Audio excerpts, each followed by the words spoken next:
Bonjour les amis. Les nouvelles que nous vous avons toujours transmises en provenance de l'Est du Congo nous viennent de nos amis qui sont là-bas sur place. Question de ne pas vous dire n'importe quoi. Alors le dernier message que nous avons reçu de Goma nous dit ceci. Monsieur, s'il vous plaît, dis à la face du monde qu'à Goma aujourd'hui, il y a de l'insécurité. L'atmosphère est telle que celui qui vous en veut, il peut chercher des complices.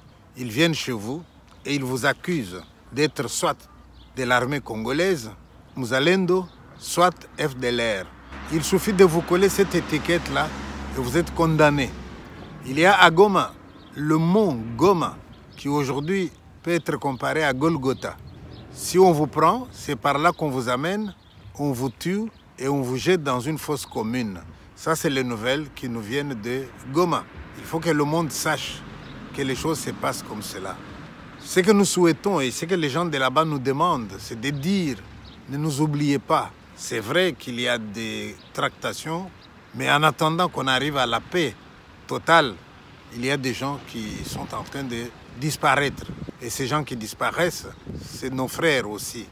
Souvenez-vous, il y a eu une émission où un pasteur explique aux ouailles, et parmi les ouailles, il y a des chefs rebelles. Il leur dit, avant que vous ne veniez, partout là, il y avait des voitures. Aujourd'hui, il n'y en a pas. Alors, est-ce que vous êtes venus nous apporter le bonheur? Si oui, pourquoi devons-nous vous craindre aujourd'hui?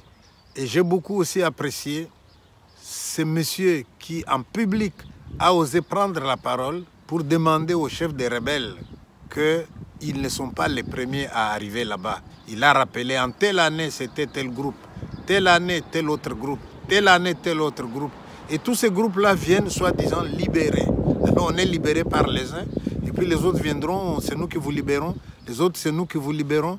Mais dans tout ça, il y a un point commun. Ces gens-là, ils partent avec des minéraux, ils cherchent des minéraux, ils cherchent de l'argent.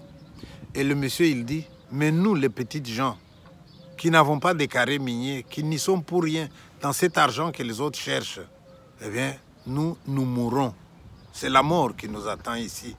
Et ce monsieur demande, maintenant dites-nous, puisque les uns sont venus, ils sont partis, les autres sont venus, ils sont partis, et là, vous êtes là maintenant, vous êtes installés, vous avez nommé les autorités qui sont de votre obédience. Nous vous posons juste la question. Est-ce que nous pouvons dire que c'est fini maintenant, c'est vous les libérateurs, ça va s'arrêter là, ou est-ce que demain, nous verrons encore un autre groupe qui viendra ici pour nous dire, nous venons vous libérer. Et vous voyez bien que dès que le monsieur a posé cette question-là, c'est tout le monde qui applaudit. Donc pour vous dire une chose, on voit parfois dans des meetings, les gens sont nombreux, d'accord, mais ces gens, ils viennent sous la contrainte. S'ils pouvaient avoir la liberté, ils n'iraient pas. Ikapiga majeshi yake ikatoka. Nyuma ya pale kukazaliwa RCD. Ikakuja nayo ikapiga ile majeshi yenye AFDL iliacha. Nyuma ya pale kukazaliwa CNDP. Nyuma ya CNDP M23 M23 sivyo kama ni ile utanisamee. Na hayo yanakuwa na nguvu zaidi kushinda zile zingine zenye zilikuwa, sababu ile majeshi yote ilikuwa inapigwa ilikuwa tu ya marebellion. Après ya Mobutu majeshi yenye iliingia ilikuwa ya RCD, enye inakuwa ya CNDP inapiga ile ya RCD, enye inakuwa leo ni M23. Nauliza, je, mkishafika Kinshasa utakuwa ingine rebellion nyuma ya hapa enye itakuwa tena na nguvu ya zaidi ya hii? Kwa sababu tunasikiaka kama nchi yetu iko tajiri sana. Tulivisoma na kumama somo. Mais ile utajiri maor matiama makasterite bengine shia population atuvionake.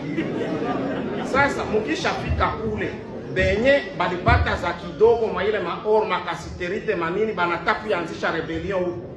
Mutachikamata je? Ju bale bebiko banakufa ni population ndio, na bale batoto wetu banakufa kwa majeshi ni betu. Bitakuwa namna gani? Hii njoo ya mwisho ama? Nawashukuru sana.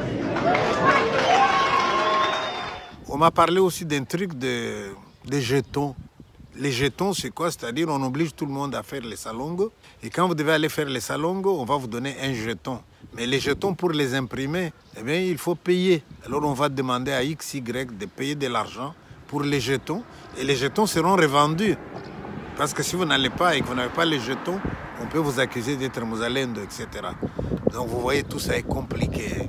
Donc commencer une aventure comme celle qu'on a commencé là, soi-disant pour libérer les gens, c'était peut-être facile. Quelqu'un a dit, il est plus facile d'allumer un feu que de l'éteindre. On en est là aujourd'hui. Alors, amis de Goma, vous m'avez demandé de dénoncer les gens qu'on est en train de tuer en les accusant d'être Muzalendo, d'être FARDC, d'être FDLR et qu'on amène sur le mot Goma où on les tue, on les met dans la fosse commune. Eh bien, votre message est passé. Je ne fais que relayer votre voix. En même temps, je vous souhaite courage. Ciao. À peine mourrait-on pour injuste. Quelqu'un peut-être mourrait-il pour un homme de bien. Mais Jéhovah Dieu, tu as prouvé ton amour et ta grâce envers moi. On sait que lorsque j'étais encore pécheur, Christ est mort pour moi, autant marqué. Ennemi que j'étais, tu as fait de moi ton ami. Tu partages avec moi les moments les plus profonds de tes intimités. Tu es à moi, je suis à toi, et entre nous deux c'est même dans la mort.